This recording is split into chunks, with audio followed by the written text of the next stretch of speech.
हाय दोस्तों, welcome to my YouTube channel. आप सभी ने सुना होगा मिल्की वे गैलेक्सी के बारे में।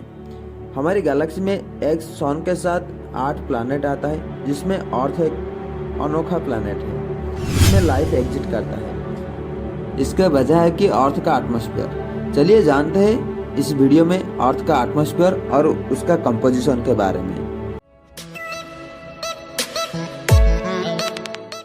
वायु सेवरल गैसों का मिश्रण होता है जो कि अर्थ के चारों साइड घेर के रहता है। उसको वायुमंडल या एटमॉस्फेयर कहा जाता है।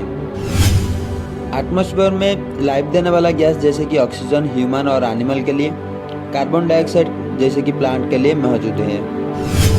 अर्थ के चारों साइड सराउंडिंग करके एटमॉस्फेयर है जो कि अर्थ को ग्रेविटी के साथ बांध के रखता है और सन से आने वाला अल्ट्रावायलेट रे जैसे हार्मफुल रे को वो स्टॉप करता है और मेंटेन करता है टेम्परेचर, जिसके वजह से अर्थ में लाइफ एग्जिस्ट करता है। एटमॉस्फेयर अर्थ का सरफेस से लगभग 16,000 किलोमीटर तक एक्सटेंड है।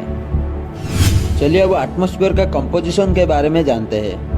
Atmosphere different gases, water vapour and dust particle से बना हुआ है और वो कभी भी चेंज हो सकता है जैसे कि टाइम और प्लेस के साथ। गैसेस की बात करें तो सबसे ज़्यादा नाइट्रोजन 78% में अवेलेबल है, उसके बाद ऑक्सीजन 20% में और उसके बाद argon, carbon dioxide, neon, helium, methane, krypton, hydrogen जैसे बहुत कुछ गैस अवेलेबल है। चलिए अब एटमॉस्फेयर का स्ट्रक्चर के बारे में जानते हैं। टेम्परेचर और डेंसिटी को लेकर एटमॉस्फेयर को 5 टाइप में डिवाइड किया गया है: ट्रोपोस्फियर, स्ट्रेटोस्फियर, मेसोस्फियर, थर्मोस्फियर और एक्सोस्फियर। चलिए अब जानते हैं ट्रोपोस्फियर के बारे में। ट्रोपोस्फियर का बात करें तो ये लोअर मोस्ट लेयर है एटमॉस्फेयर का और इसका हाइट लगभग 18 किलोमीटर है पोल के पास। ट्रोपोस्फियर कंटेन करता है डस्ट पार्टिकल और वाटर वेपर को। ये सबसे ज़्यादा इम्पोर्टेंट लेयर होता है क्योंकि यहाँ पर ही वेदर चेंज होता है, इसलिए इसको चेंजिंग स्फीयर भी कहा जाता है। इसी जोन के टेम्परेचर की बात करें तो जब हाइट इंक्रीज होता है वहाँ पर टेम्परेचर डिक्रीज होता है। और ट्रोपोपोज एक जोन है जो कि सेपरेट करता है स्ट्रेटोस्फियर और ट्रोपोस्फियर को। ये अब जानते हैं स्ट्रेटोस्फियर के बारे में। ये ट्रोपोस्फियर का ऊपर का लेयर होता है जो कि लगभग 50 किलोमीटर तक एक्सटेंड करता है। स्ट्रेटोस्फियर में ओजोन लेयर होता है जो कि हार्मफुल रे को स्टॉप करता है और इसमें वेदर रिलेटेड इंसिडेंट होता नहीं है, इसलिए वहाँ पर एयरक्राफ्ट फ्लाइंग होता है। चलिए अब मेसोस्फियर के बारे में जानते हैं।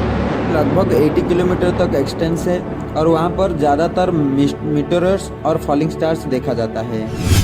चलिए अब जानते हैं थर्मोस्फियर के बारे में। ये लगभग 80 किलोमीटर से लेकर 400 किलोमीटर तक लोकेटेड होता है।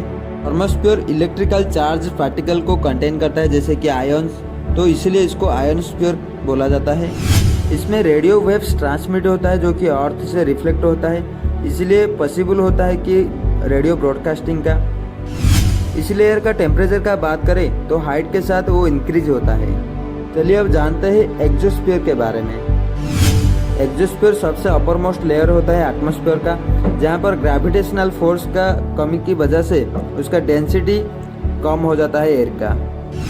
ये थे कुछ एटमॉस्फेयर और उसका कंपोजिशन के बारे में। ऐसे ही कुछ इन्फॉर्मेशन वीडियो के लिए मेरा चैनल को सब्सक्राइब कीजिए।